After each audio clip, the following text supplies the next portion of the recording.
Do not spend $500 at a bow shop for an archery target. Let me show you how you can make your very own for absolutely nothing at all.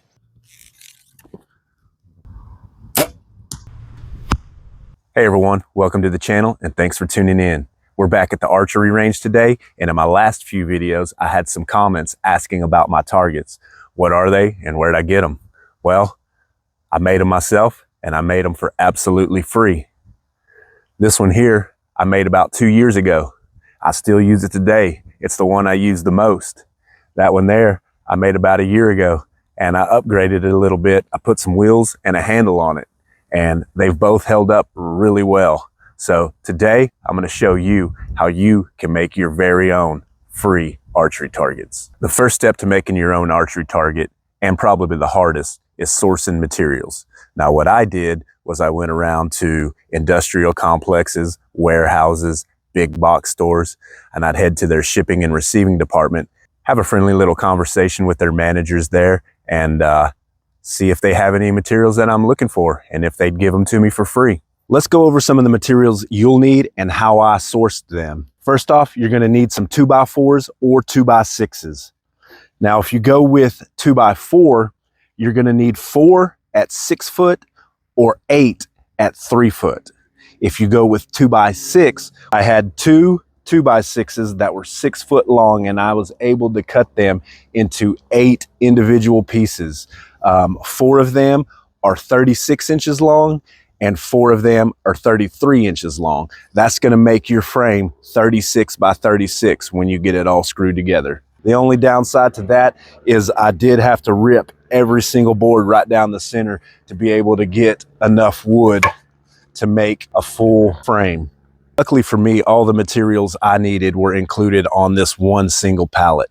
Like I said, 2x6 frame and a plywood deck. And one more quick little tip when you're sourcing your wood, you may want to bring a measuring tape and a saw with you. Just kind of makes it a little easier to fit in your vehicle. For the front and back faces of the target, I went to a sign shop and asked them if they had any scrap vinyl over 40 by 40 inches. Luckily, within the first couple of places I went, the second place said, actually, we do have a 4x8 banner that we misprinted and we just threw it out in the dumpster. You're welcome to go grab it. So a 4x8 banner will be plenty of vinyl to cover both the front and the back of the target. You'll need to go over a little bit so you can staple it along the frame of the front and back. Yeah, if you can find a sign shop that has any kind of scrap vinyl, that's a good place. That's what I used on both of these targets and what I will be using on the next target. Like I said, this target here is 2 years old, and as you can see, I've shot plenty of shots in it. Same thing for the back. I use both sides, I flip them around. Now let's talk about what I fill the targets with. Just about every place I went to, they used shrink wrap on their pallets, and they'd usually just throw it away. Well, I'd stop in and say, hey, I'm looking for shrink wrap. Do you guys use it? Do you have it? Do you throw it away? Would you be willing to bag it up and save it for me? And I come by weekly and pick it up. I'd probably need about 10 bags. And, you know, they were super willing to do that for me. It was super easy process. I just show up once a week and they'd throw me 2 or 3, 4 bags full of shrink wrap. And that's what I use to fill these targets with. And it's worked perfect. Hadn't been a problem at all. But you need about 10 bags full of shrink wrap, and that's what I use. You will need screws for this. You will need staples and a staple gun. But the screws that I'm going to use, I did buy them. I bought them previously years ago, and they're just screws that I have in the house. So did I buy them? Yeah. But did I buy them specifically for this project? No, I had them on hand. So no big deal there. If you have them, use them. If you don't, you may have to buy some. Well, that about explains the materials and how to source them. Let's get into building this thing. All right, now that you've got your materials sourced, I'm gonna go over the tools you'll need to complete this project. First off, you'll need tape measure, pin, and a skill saw. It's gonna allow you to cut all your pieces to the right size. Then you'll need a drill and an impact and some screws so you can hold everything together. Then to put the covers on the front and back of the target, I'm using staples and a staple gun. Once the target is assembled and ready to go, we're gonna use duct tape to put some bullseyes on this thing. All right, here we go. Let's get into it. All right, first thing we're gonna do is build our front and back frames with the 2x4s or 2x6s that you have. You'll cut 4 of them to 36 inches and then 4 of them to 33 inches. So what you're going to do is you're going to take your 33 inch and you're going to butt it to the end of the 36 inch. We're going to drill a couple of pilot holes in it so it doesn't split our wood when we get the screws in. I'm using 2.5 inch deck screws for this, and that should be the perfect size for this wooden frame. All right, another 33, butt it up to the edge of this side of the 36 inch. A couple of pilot holes so our wood doesn't split.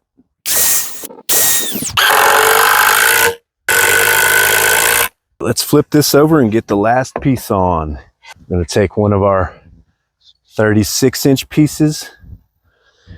We're going to mount it onto the back side of this one. Let's see if I can make this possible without it falling off. That should work. A couple pilot holes, a couple screws. It does look like our boards might have a little bit of warp in them, but that's okay. It's all going to work out in the end.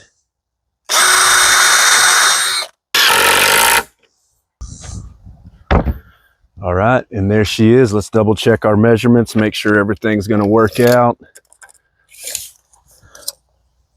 36. 36. All right, let's move on to the next one. One 36 inch piece, one 33 inch piece. And remember, the 33 butts up to the side corner of the 36. And there it is, our second frame. Now we got to work on cutting the vinyl and getting it attached to the frames we just built.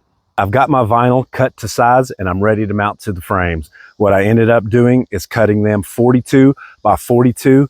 That way that gives me plenty of room over the edge to stretch and staple the vinyl to the wood. We're going to square it up. Make sure you're square on all your corners and sides. We're going to do this front side first since the wind's playing with us. We're going to start with one corner here, staple it down. We've got the first corner over here stapled. We're going to line up the edge here, pull it tight towards the opposite direction. Pull it just as tight and as straight as you can get it. Then once you have the two corners stretched out and stapled down, you can work on stapling across the side.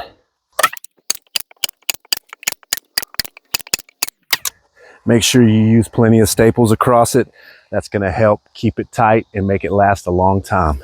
Now we're going to move to the back side, do the same thing. Stretch it out nice and tight, find one good corner, get it square, and staple it down.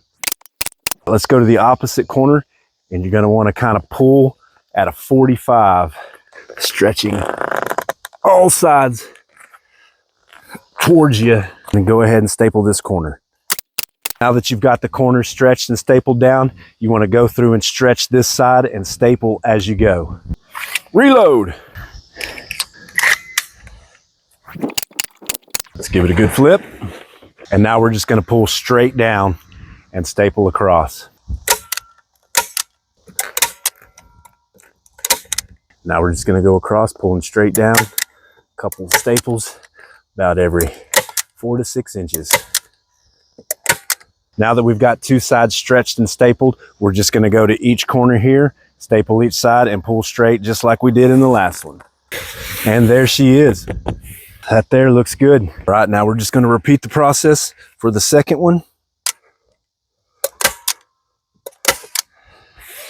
Oh man, this side turned out really well. Now that I've got all the sides stretched out and stapled down, I'm going to take this excess vinyl on the corner, and just like a Christmas gift, I'm going to fold it down, put a couple staples in it. I've got my frames all complete. Now it's time to throw on the sides. I'm going to line it up right here. Perfect fit. Make sure your corners are lined up before you screw it in. Get that screw in the first corner. Then we're going to go down to the bottom, line it up, get a screw in it. Then we'll throw a couple extra down the center. We're lined up, squared up, screw in that bottom corner. Then take you just a couple extra screws, even spacing, and sink them in. Same thing on the other side. Line up your corners and your sides. Throw a screw in this top corner. Bottom side's a little out of square, so push it back a little bit, sink a screw in it. And if your frames are a little warped for your front or your back, this is the process where you'll get those straightened out when you throw on these side pieces. Couple extra screws, even space.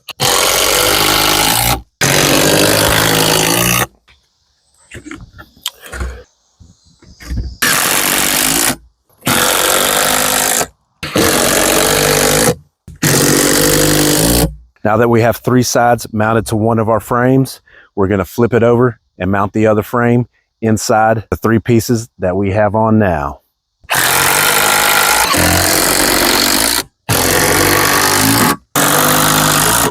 Let's get this bottom mounted first, and then we'll push that top side in. Bottom side's mounted and the top is just a little out of square, so we'll squeeze that in.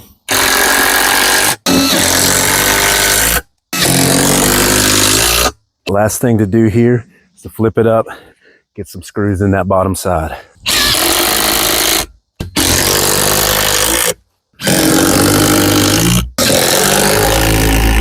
So at the moment, we are done building, and we are going to start filling from the top here that we have open. And as you can see, that's going to make a pretty nice target. Now, one thing I like to do when I start filling is take all of this shrink wrap that's balled up and open it up, flatten it out, make it basically a flat sheet. And then I'll start stacking them in here, and I'll take the shrink wrap and I will kind of stuff it where I feel like it needs more as I build it up. So let's get started with it. Now, this is a long drawn out process here of filling this thing up. It will take you quite a while to get this the way you want it, to get it packed down really nice before you're able to put the lid on. So that's the one thing about making your own archery target, is it will take you some time. We have our 2 frames built. We have our faces installed. We have our 3 sides put on. And now it's time to start filling this thing. Most of the shrink wrap comes in a ball like this. And what I like to do is unwrap it to the width of the target. And then I'll make sure that the thickness from one side to the other is the same.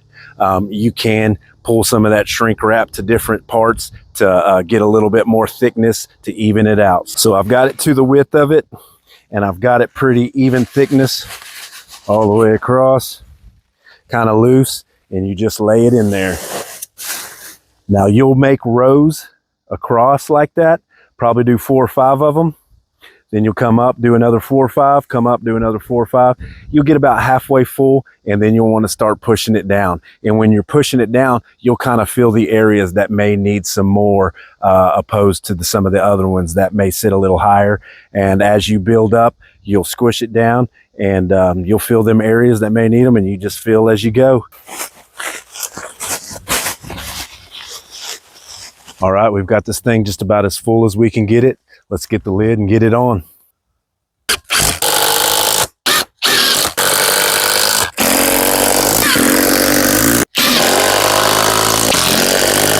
All right, the last thing we need to do to this target is put something to aim at on it. So we're gonna use some duct tape. We'll probably put a thin reticle here, and then something the size of a fist as our aim point. We're gonna do a thin reticle, so we'll cut this duct tape in half. That looks about center, doesn't it? We'll put this here, and we'll match one up. And there we go. All right, I think that'll work. Now the only thing to do is to shoot it and see how it performs. All right, we're here at 40 yards, got the brand new target down there. Let's get some shots on target and see how she performs.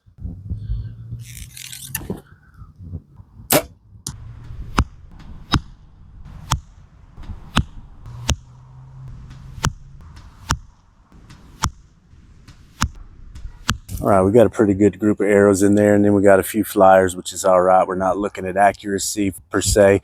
We're looking at depth of the arrow and making sure that they are not going all the way through the target, and they are not. Well, that about wraps it up for this video. I sure hope you enjoyed it. Let me know what you think about my target. Let me know if you're going to make you a target, and I'll see you guys on the next one.